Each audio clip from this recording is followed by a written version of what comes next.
درنو اوریدونکو ستاسو پام راوړو د الحاج مولوي محمد یاسین فهیم صاحب د خوش پیغمبر صلی الله علیه وسلم د سپېڅلو قومندانانو خپرونو ته.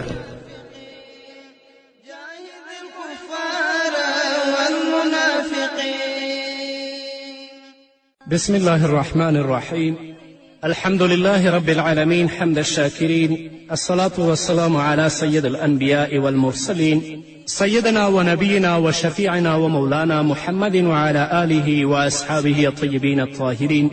قدرمن اوریدونکو د ژوند د لارې د خپرونې مینوالو، السلام علیکم ورحمة الله وبرکاته. ستاسو روغتیا او خوشحالي د پاک رب نه غواړم، په دې هیله چې د صحت او عافیت جامې په تن ولرئ او خوشحالي مو په برخه وي. دا دی زه محمد یاسین فهیم د ژوند د لارې د خپرونې په وړاندې کولو کې ستاسو په خدمت کې یم. زموږ د نن ورځې د خپرونې موضوع بیا هم د خوش پیغمبر خواږه قمندانان. مخکینۍ خپرونه د حضرت سعد بن ابي وقاص رضی الله تعالی عنه په هکله وه. په نننۍ خپرونه کې به پاتې برخه تاسو ته وړاندې شي. کله چې پیغمبر علیه الصلاة وسلام له مکې مکرمې څخه راستون شه، نو رسول الله صلی الله علیه وسلم په همدې کال وفات شو او حضرت ابابکر صدیق رضی الله تعالی عنه د مسلمانانو په اتفاق او په اجماع باندې خلیفه وټاکل شو. حضرت سعد بن ابي وقاص هم حضرت ابابکر صدیق رضی الله تعالی عنه ته د بیعت لاس ورکه. د اسلام لومړی خلیفه حضرت ابابکر صدیق له څه د پاسه 2 کاله خلافت وروسته له نړۍ سترګې پټې کړې او پر ځای عمر فاروق رضی الله تعالی عنه د خلافت په دنده وټاکل شو. په همدې وخت کې د کورني عملیاتو پریکړه وشوه. شام او عراق ته د پوځیانو د لښکر د عملیاتو پیل وشه. امیر المؤمنین عمر فاروق رضی الله تعالی عنه د خلافت پر تخت د ټولو عربانو د جذبو اور راتازه که او د حملو لپاره یې چمتووالی ونیوه. په ځانګړې توګه یې ډیره پاملرنه د عراق لور ته وه. د عربو او د ایرانیانو ترمنځ له پخوا راهیسې تربګنۍ او اختلافات موجود ول. ایرانیانو په وار عربان تباه او برباد کړي ول. په ځانګړې توګه په عراق او د عربو په نورو سرحدي سیمو خپله قبضه کړې وه. دا د ابابکر صدیق رضی الله تعالی عنه د خلافت زمانه وه. مصعب بن حارثه رضی الله تعالی عنه د ابابکر صدیق په دربار کې حاضر شو او په عراق یې د حملې اجازه وغوښته.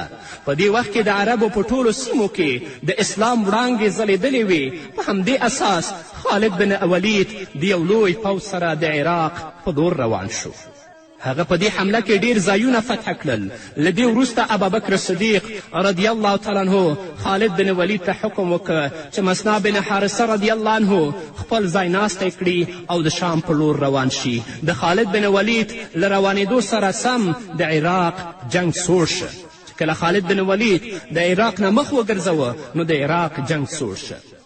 امیر المؤمنین عمر فاروق رضی الله تعالی عنه د دویم ځل لپاره بیا له سره پوځ چمتو که او ابو عبیده بن جراح رضی الله عنه یې له یو لوی لښکر سره ولیږه. دوی ایرانیانو ته په بیلابیلو جنګونو کې ماتې ورکړه او زیاتره سیمې فتح کړې او د ختیځ فرات تر ساحله پورې سیمې ونیولې. په دریم ځل بیا امیر المؤمنین عمر فاروق رضی الله عنه پوځ بیا له سره قوي که او مصعب بن حارثه رضی الله عنه ته یې د سپهسالاري دنده ور وسپارله. دوی په مویب او په نورو جګړو کې دښمن ته پرله پسې ډول ماتې ورکړه او د عراق پراخه سیمه یې تر قبضې لاندې راغله. ایرانیانو ته لا تر دې دمه د مسلمانانو د قوت او میړانې معلومات نه وه، خو دلته ایرانیانو ته د مسلمانانو د قوت او د میړانې معلومات وشه. همدې پرلپسې ډول فتحو د ایرانیانو سترګې خلاصې کړې. د ایران ولسمشر او غړو د کیاني حکومت د تقویې کولو لپاره نوي پلانونه او دسیسې په کار واچولې او د قرآن په نوم میرمنه یې له تخته کوزه کړه او پر ځای یې د ولسمشري اصلي وارث یزدګر په تخت کښېناوه او په ټول هیواد کې د اتفاق، اتحاد او جذبو لمبې راتازه کړې، تر دې چې د مسلمانانو د لاس لاندې ځایونو ته هم د سرکشي لاس ور وغځاوه. امیر المؤمنین عمر فاروق رضی الله تعالی عنه چې له دې پیښو خبر شه نو په ټولو عربو کې د هڅونې او راپارونې لپاره خطیبان او وینا کوونکي وټاکل چې دوی د خپلو ویناوو او له جذبو ډکو تقریرونو له لارې د عربو سیمې په جنګ کې د ګټون لپاره چمتو کړي. د دې کار اغیز دا شو چې په لږ وخت کې ډیر زیات مسلمانان او میړنیز ځوانان د جنګ لپاره تیار شول. سعد بن وقاص رضی الله تعالی عنه هم چې د ابابکر صدیق رضی الله عنه د خلافت د دورې یو غړی و 1000 کسان ولیږل چې ټول د تورو او غشو ویشتلو تجربه کار عسکر ول. لنډه دا چې قدرمنو اوریدونکو په لږ وخت کې له حده زیات قربانیان د جنګ لپاره چمتو شول، خو تر ټولو لویه ستونزه دا وه چې د دوی دومره لوی لښکر د مشري لپاره کوم وړ شخص په نظر نه راتللو. نو د دې مشري لپاره حضرت علي کرم الله وجهه ته وړاندیز وشو. هغه هم دومره لوی بو چې په سر وانخیست، خو د عامو خلکو په ټینګار سره عمر فاروق رضی الله تعالی عنه پخپله د دې کار لپاره چمتو شه. خو د خلافت او اهل رایه صحابه و کرام په دې کار نه و خوښ چې عمر دې دا کار په غاړه واخلي، ځکه په دې کار سره د خلافت نورې چارې همداسې پاتې کیږي. په دې وخت کې عبدالرحمن بن عوف رضی الله تعالی عنه سم د لاسه پاڅېده او وی ویل ښاغلو ما د دې کار لپاره کس پیدا که. امیر المؤمنین عمر فاروق رضی الله تعالی عنه وپوښتل څوک دی؟ عبدالرحمن بن عوف ځواب ورکړ سعد بن ابي وقاص رضی الله تعالی عنه. ټولو حاضرینو په دې خبره خوشحالي څرګنده کړه او په یوه خوله ټولو تایید که سعد بن ابي وقاص رضی الله تعالی عنه د ډېرې لویې مرتبې صحابي و او د محمد رسول الله صلی الله علیه وسلم په ماماګانو کې شامل و. له دې سره سره د هغه زړورتیا، شجاعت او میړانه هم یو بېسارې بیلګه وه. د مسلمانانو ټول پوځ د ده سپهسالاري او مشري ته د اطاعت سرونه ښکته کړل. له دې وروسته سعد بن ابي وقاص رضی الله تعالی عنه خپل لښکر د تیارسۍ لپاره چمتو که او پر منزل ثعلبې ته ورسېدل. دلته د دوی پوځ تر 2 میاشتو پورې میشت و. مسنا بن حارثه رضی الله تعالی عنه د زیقار په سیمه کې د ده پوځ راتګ ته د انتظار شیبې رانندولې، خو ژوند ورسره وفا ونه کړه او د ده پر ځای خپل ورور سپهسالار شو او د حقیقي رب لور ته یې سفر وکړ. د مسنا ورور د هغه د لارښوونو سره سم له حضرت سعد بن ابي وقاص رضی الله تعالی عنه سره ولیدل او کومې اړینې مشورې چې ورکړې وې هغه یې له سعد رضی الله عنه سره شریکې کړې. سعد بن ابي وقاص رضی الله تعالی عنه په مشراف نومي ځای کې د خپل پوځ څارنه وکړه چې لږ تر لږه 10,000 پوځ و او بیا یې له هغې وروسته د میمنې یعنې ښي طرف، میسرې چپ طرف او اسداباد د خلافت مشران له حاله خبر کړل.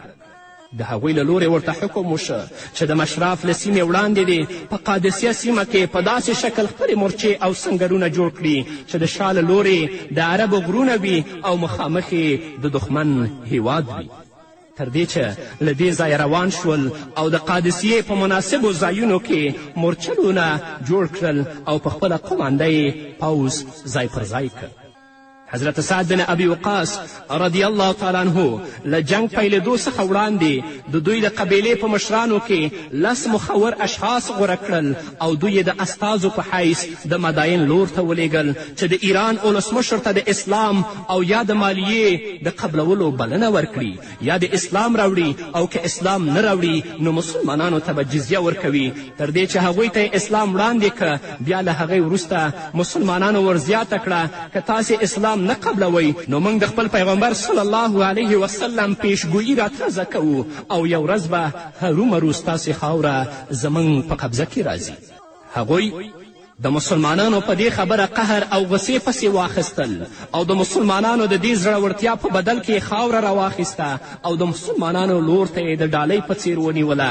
عامر بن معدي کرب رضی الله تعالی عنه هغه خاوره په خپل څادر کې راواخیسته او د سعد ابن ابي وقاص رضی الله تعالی عنه څنګ ته ورغی او بیا یې ورته وړاندیز وکړه چې زموږ او ستاسې لپاره د فتح مبارک وي. دښمنانو په خپله خوښه موږ ته ځمکه وسپارله. لنډه دا چې قدرمنو اوریدونکو دوی ټول صفرا نومي ځای ته بیرته ستانه شول او د جنګ لپاره یې چمتووالی ونیو. د عجمو سپهسالار چې سابات سیمه کې میشت و خپل پوځ یې د قادسیې په لور وخوځوه او هلته یې دیره که. کله چې د رستم پوځ قادسیې ته ورسېده نو حضرت سعد بن ابي وقاص رضی الله تعالی عنه هر لور ته پلټونکي ولېږل چې دوی د دښمن د هر ډول عملیاتو او حرکاتو خبر واخلي او هم یې د غنیم د پوځ د حال احوال معلومولو لپاره پوځي افسران وټاکل چې په دې وخت کې به دوی کله کله له دښمن سره مخامخ کېدل.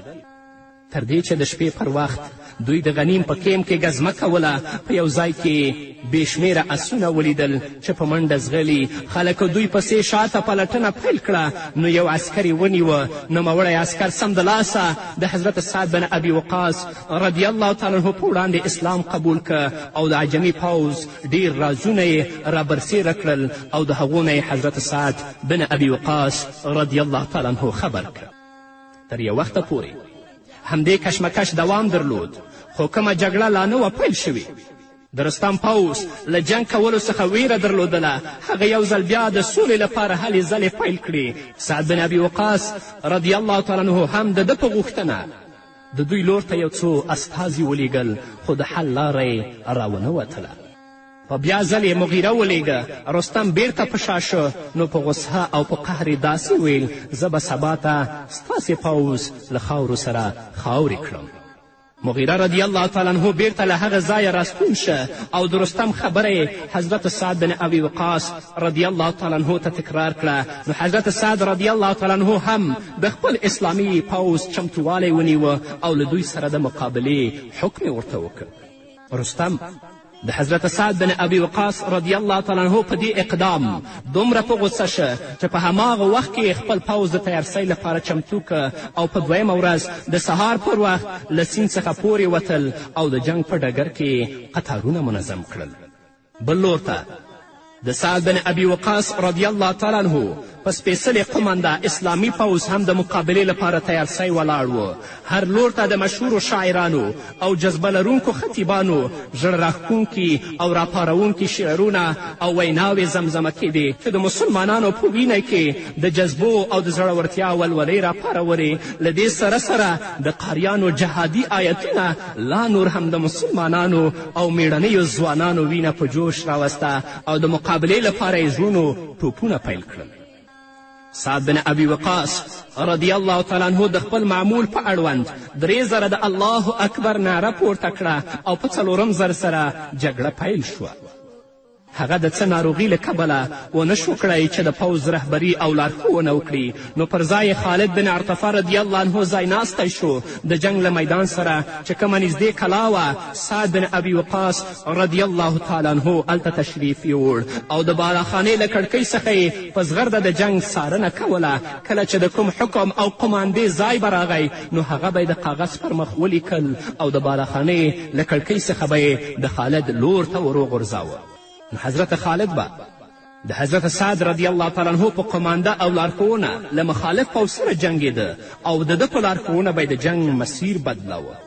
د غلیم د قبیلې عسکرو چې په غشي ویشتو او توره وهلو کې پوره مهارت او تجربه درلودله خالد رضی الله تعالی عنه ته یې زیاته کړه چې ستاسې کمال به د فیلانو په وړاندې څه ارزښت ولري. دا خبره یې چې واورېده نو په دومره جوش او جذبه یې غشي ورول چې سمدلاسه د جنګ نقشه بدله شوه. لنډه دا چې قدرمنو اوریدونکو ټوله ورځ د جنگ مقابله پیل وه. د ماښام پر وخت دواړه ډلې خپلو سنګرونو ته راستنې شوې. د قادسیې دا لومړۍ جګړه وه چې په عربي کې ورته یوم الارماس ویل کیږي. نور به واورو قدرمنو اوریدونکو په دې هکله خو هغه هم د یوې دمې نه وروسته. واغلو علیهم یهم ویل خپل کتاب کې دي واغلو علیهم یهم ویل خپل کتاب کې دي فضربوا فوق العنق رغلی هم د باب کې دي فضربوا فوق العنق رغلی هم د باب کې دي من ورته لبیک وایو واړه مسلمین جاهد الكفار والمنافقین من ورته لبیک وایو واړه مسلمین جاهد الكفار والمنافقین جاهد الكفار والمنافقین.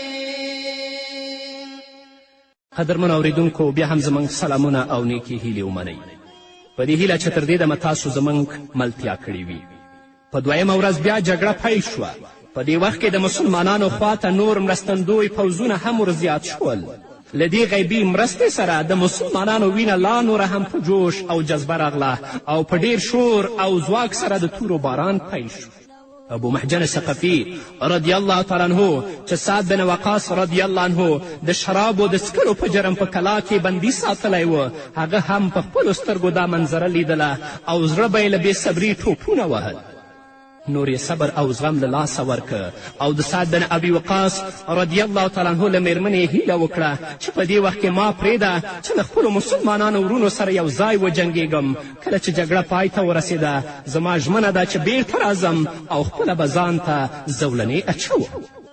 د سعد بن ابي وقاص رضی الله تعالی عنه میرمنې سلما له دې خبرې انکار وکړه نو په ډیر افسوس سره ابو محجن ثقفي دا شعرونه ولستل چې ژباړه به یې زه تاسو ته وړاندې کړم. له دې څخه به لوی غم او خواشیني نوره کومه وي چې سپاره عسکر دې تورې او نیزې وهي او زه دې په زولنو کې بندي یم.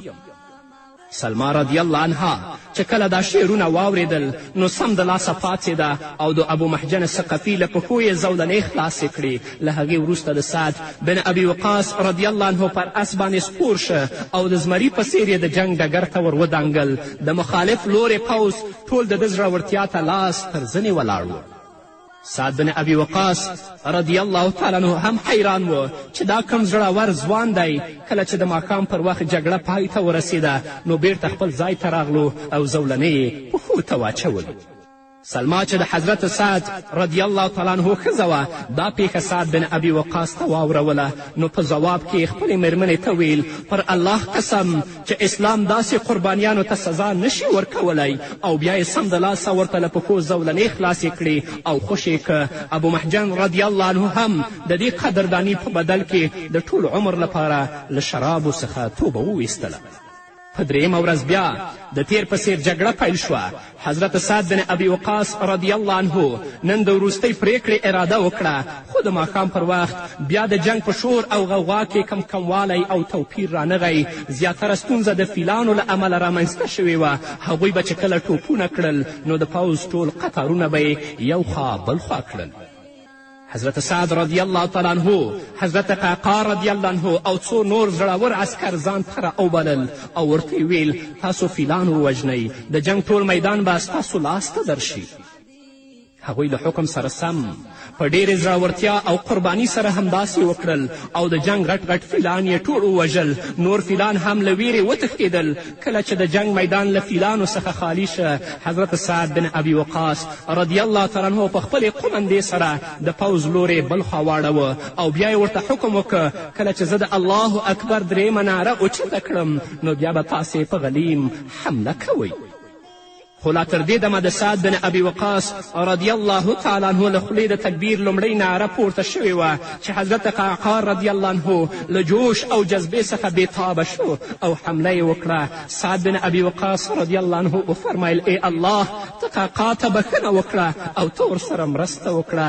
لنډه دا چې قدرمنو اوریدونکو دا چې د ورځې له ختمېدو وروسته ټوله شپه جنګ دوام درلود خو د مسلمانانو ثبات استقلال د ایرانیانو پښې سست کړې او په شا یې وتمبول. رستم هم اړ شو چې د تیښتې لار غوره کړي خو د هلال په نوم یو مسلمان عسکر د هغه کار ورختم که او له شا له لورې سر په توره ورته قلم که.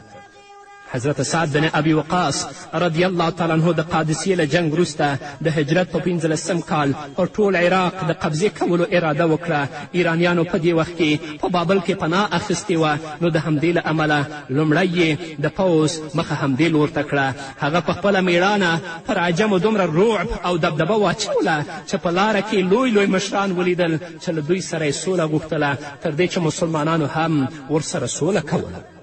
حضرت سعد بن ابي وقاص رضی الله تعالی عنه چې کله د مداین سیمې ته ورداخل شو نو هر لور ته شاړه ځمکه او وران ویجاړ کورونه ته سترګو کېدل. سعد رضی الله عنه له دې سیمې ډېر عبرت واخیسته او بې اختیاره یې له خولې د سورت دخان دا آیت راووته چې ژباړه تاسو ته وړاندې کوم. الله فرمایي وړاندینیو قومونو څومره ښایسته باغونه ځمکې پټي او رنګارنګ نعمتونه ښایسته ښایسته کورونه پرېښودل او له دنیا څخه رخصت شول چې په همدې استوګن ځایونو کې له خوشحالي ډک ژوند تیروه او موږ د دې څیزونو مالکان د نورو قومونو خلک جوړ کړل.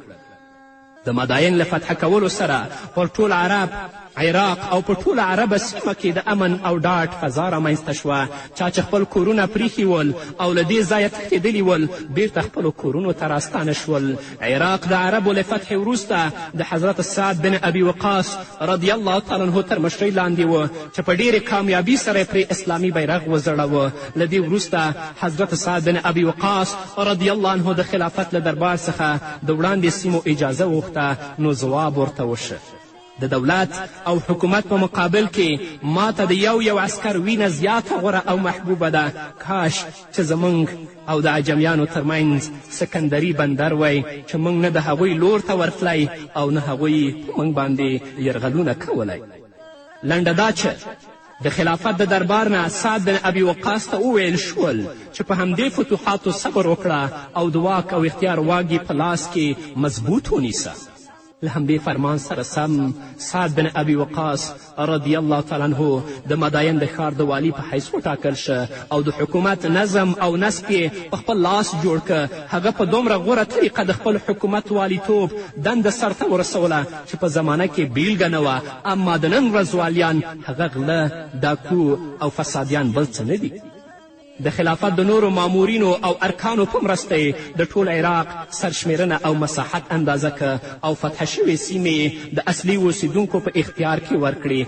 البته د هغو ځمکو چې څوک وارثان نه ول د هغو لپاره یې بیا له سره بندوبست وکړه. په همدې څیر یې د مالیې اصول وټاکل او د خپل رعیت قوم د امن او ډاډ هر ډول انتظام یې وکړه. له عجمیانو سره یې دومره ښه چلند او سلوک وکړه چې د هغوی زړونه یې په خپله قبضه کې راونیول، تر دې چې لوی مشران او چارواکي د ده له مهرباني او زړهسواندي اغیزمن شول او اسلام یې قبول که. جمیل ابن بسهري، بسطام بن ترسي، افیل او فیروز چې د عراق مشهور مشران او چارواکي ول د اسلام په ګاڼه یې ځانونه سینګار کړل او مسلمانان شول. همداراز د ویلیام 4000 پوځیان په اسلام مشرف شول.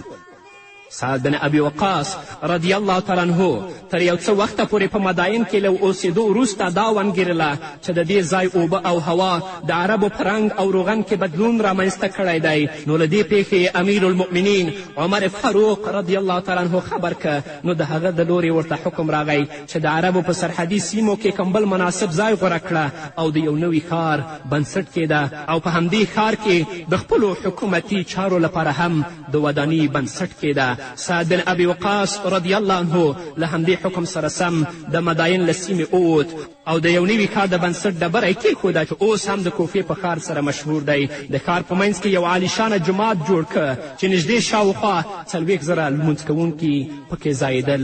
له جومات سره یې نږدې بیت المال او خپل استوګنځای جوړ که چې د قصر سعد په نوم باندې مشهور و. په دې هکله به نورم اورو قدرمنو اورېدونکو خو هغه په نورو خپرونو کې. نو دا وه زموږ د نن ورځې خپرونه چې ستاسو درانه حضور ته وړاندې شوه. تر بلې خپرونې پورې چې زه بیا هم ستاسو درانه حضور ته راځم، تاسو ټول په پاک رب سپارم. پاتې ژوندم نیکمرغه، ښاد، بریالي او کامیاب. هل أدلكم على تجارة راغليدي، هل أدلكم على تجارة راغليدي. دای په خپل کتاب کې تجارت ورته ویلې دي، دای په خپل کتاب کې تجارت ورته ویلې دي.